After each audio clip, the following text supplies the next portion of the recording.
Greetings, everyone. First, I will promise you that this is the last time you'll have to hear from me. So, no more infliction. But welcome to the new pollutants for essentials. For example, PFAS, nitrosamines, ultrafines, condensables, black carbon. I have the first talk, and I'll be talking about EPA's research and efforts to develop PFAS emission measurement methods. And don't know if that talk is teed up yet, or if I just hit the next button. No, let me go back one. Well, anyway, we don't need that one. So essentially what I want to talk about is why we need to make PFAS measurements, the diversity of the methods that are required. What I have definitely learned is for people to go out and make the measurements that the EPA is looking to have done reliable and accepted. And the key there is accepted methods are needed to measure volatiles, semi-volatiles, non-volatiles, polars, and nonpolar per and perfluoro alkyl substances. So pretty much all chemical classes. We need these measurements for a variety of reasons. Things really started out on the state side. I did my first test in 2018 in support of the state of New Hampshire at a coatings facility. Ultimately, it will inform federal decision making. I think EPA regulations for PFAS are still a little further down the road. We still need to get the methods going. But the bottom line is right now we need to conduct comprehensive source characterizations, know what's coming out from sources, as well as evaluate potential control technologies. So just quickly going over some considerations. The measurement applications are incredibly diverse. The environments themselves are, they have to be applicable to multiple source categories, multiple measurement needs, characterization needs. We need to establish target lists so we have data of known and acceptable quantitative quality. What's really important is the ability to characterize potential products of incomplete destruction, incomplete combustion, so what we call PICs or PIDs. And we're very much moving towards acknowledging the importance to measure industrial chemicals. I was just at an industrial chemical facility last week testing the inlet and outlet of a carbon bed. The bottom line is we're trying to address the issue of are compounds of concern present and at what levels. And the most important component to getting there is identifying what to measure. And our approach to, or our philosophy, is you don't find what you don't look for. And when you can only measure 50, 60 compounds and tens of thousands potentially are out there, you've got some work to do. So what are some of the measurement challenges? How many people here know what Gen X is? Wow, okay. So Gen X is actually a replacement for PFOA, which is no longer used. It's critical in the production of PTFE polymer. And it is designed specifically that with a little bit of heat, 90 degrees C, this compound goes from a water-soluble, semi-volatile compound to a very, very non-polar volatile compound by design. And that compound has a name. ChemWars has a name for that, E1. So it's designed to do that. So many of these compounds are thermally labile.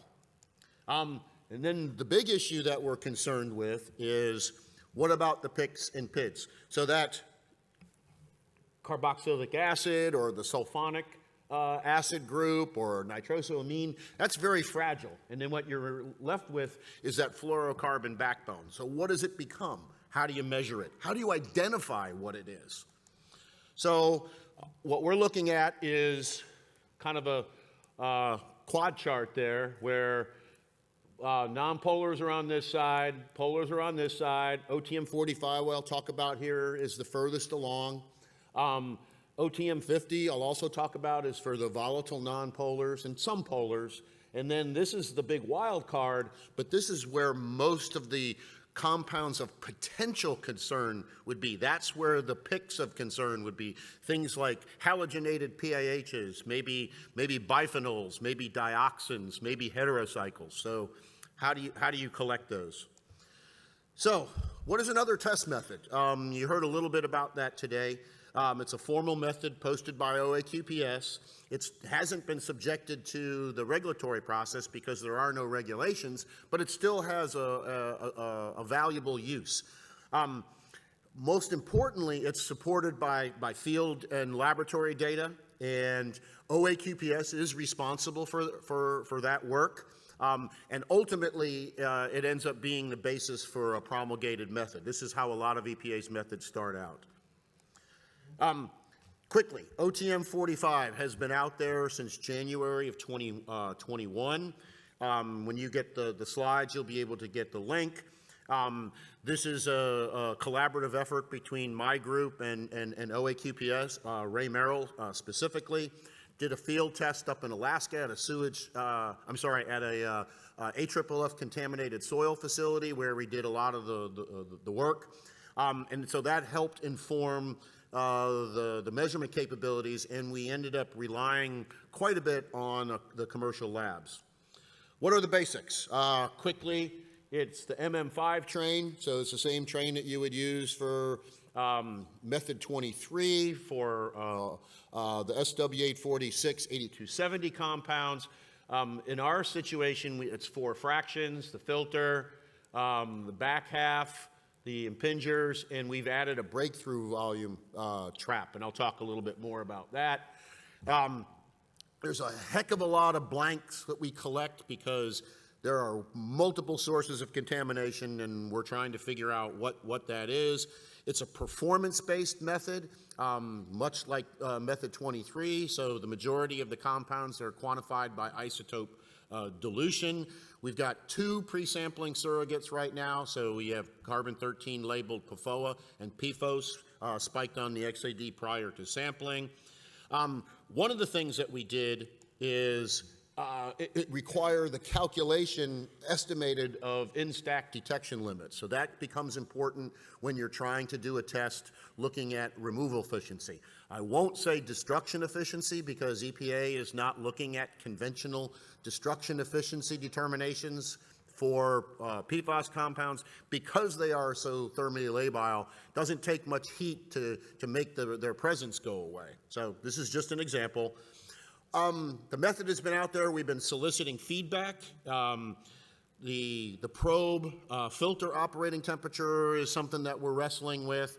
You don't want to heat it above 90 degrees C if you're sampling Gen X, but well, how do you avoid condensation?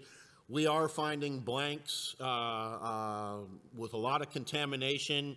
One of the things that we did not allow was for typical vertical sampling configurations is not allow the heated jumper, which is often some form of Teflon, PFA, PTFE, FEP, whatever.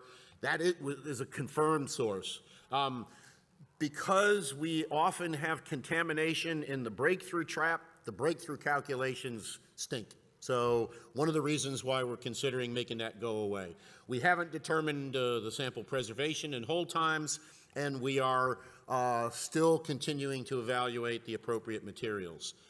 We're planning to have a revision of OTM 45 out by the end of the year. Ray Merrill is leading that effort. Some editorial changes. One of the things that I forgot to mention on the prior slide is the recoveries we're getting for the pre-extraction standards as well as the pre-sampling have been impacted by the amount of water that remains in the final extract. And so people aren't paying attention to the details in there, and so that'll be critical. And you'll hear probably a little bit more about that in a talk in a few minutes. We're going to continue to keep moving the method forward, soliciting feedback, and ultimately we'll probably do a method 301 validation should a regulation come forward. Quickly, OTM 50. That is the next method that we're working on. It's for fluorinated volatile organics. It's based on TO15A, very similar to method 327 you heard me talk about earlier. Evacuated canisters, we no longer call them SUMA. It's again applicable to multiple sources, combustion, industrial. The configuration of the source determines the configuration of the train. So there are multiple sampling configurations. The top one is if there's high moisture, HF, HCl, and down here is, if you don't have that, so more industrial processes. The analytical approach is GCMS. It's tighter than what you would find in TO15A. We're currently targeting 30 compounds. I'll talk a little bit more about that. It's a combination of PICs and industrial compounds that we have seen in samples. And most importantly, because this is going to be a lab used by a method used by commercial laboratories, we are requiring tentative identification of compounds so that we know whether or not there's stuff there that we don't know what it is.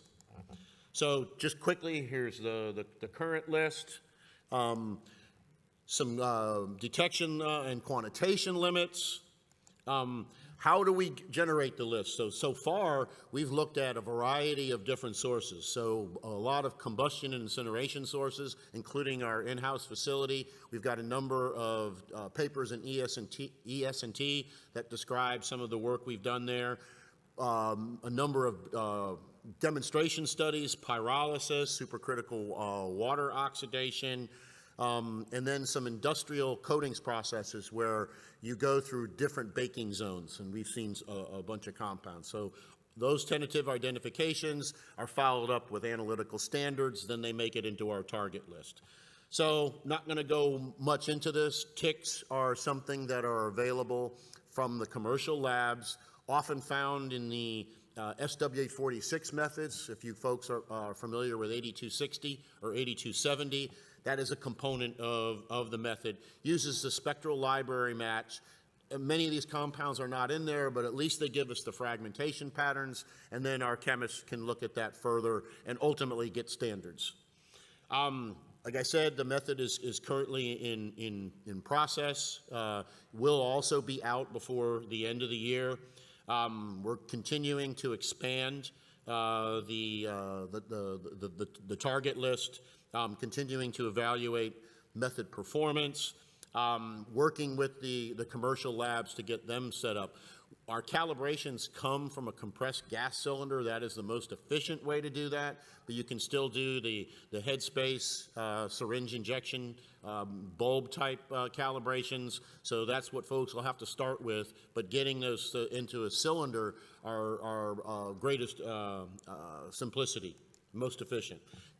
Some of the industrial compounds, these are often used in the manufacture process. Many of them are monomers. And then these are some PICs that we've seen recently, the 1H substituted. They're of particular interest because that hydrogen is easily attacked, easily oxidized, form a carboxylic acid in the ambient environment. Lastly, I'm going to talk about a method that we're still working on in the early stages for nonpolar semivolatile compounds. So we know we need a method for the fluorotelomere alcohols. There aren't many of them, but you need something like methylene chloride to be able to extract them efficiently. So not the methanol that would be associated with the OTM45. And we also need a method to characterize the potential PICs and PIDs. This is where they would be found. So we also already know that there would be other industrial chemicals found in this fraction. We're utilizing the approach in SW846 0010, if you're familiar with that. That's the MM5 train. 3542 is the extraction, preparation, concentration procedures. And in 8270 is the GCMS. And we've identified this method at least as a candidate OTM55. It's just not as far along, will not be out before the end of the year. These are some compounds that are on the list. These 8270 are compounds that we know are PICs, and we've seen in incineration thermal treatment processes. And these are some of the other ones that we're very concerned with. These are more mixed fluoro-chloro, mixed fluoro-bromo compounds.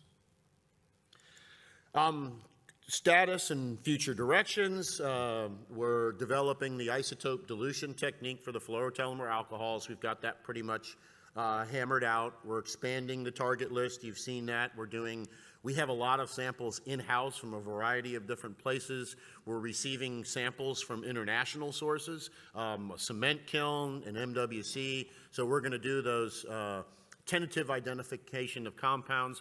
We also have some high-powered mass spectrometry. For any of you folks that are familiar with the Orbitrap, it's a very, very high resolution mass spec. We're talking parts per million resolution, 6 places to the right of the decimal point. So when it comes up with a certain mass, there's only one combination of atoms that can add up to that mass, and so that helps us get there too. Unfortunately, that's not the easiest technology to operate. We've been looking at a sequential extraction approach, because if you want to get the fluorotellular alcohols, that's a lot of money to get like a dozen compounds. So can we combine those fluorotellular alcohols with the water-soluble acids? Our ultimate goal is to get this method out there to the commercial labs as soon as possible. One stakeholder in this is the Department of Defense. EPA is in the critical path of any hazardous or any AFFF or fluorinated compound destruction. The Congress told the Department of Defense that they could no longer incinerate AFFF until EPA provided guidance. The guidance we provided last year is we don't have any guidance, and we're working on that again, and we still don't have any guidance. So the measurement tools are critical to having an understanding of what are the conditions for complete destruction, and the primary metric for that is the absence of PICs. I don't think I'm going to go too much further, other than the fact that accepted methods are what we need, and the OTMs are the vehicle for getting that done. These are the methods that are likely to become the regulatory methods should regulations come to place. And the biggest difficulty we have is identifying what compounds to measure. So I repeat, you don't find what you don't look for. We do have so many collaborations with many stakeholders, the sources, the other regulated communities, the states, the labs, the stack testers. So we have a lot going on, and we're making progress, and I will stop.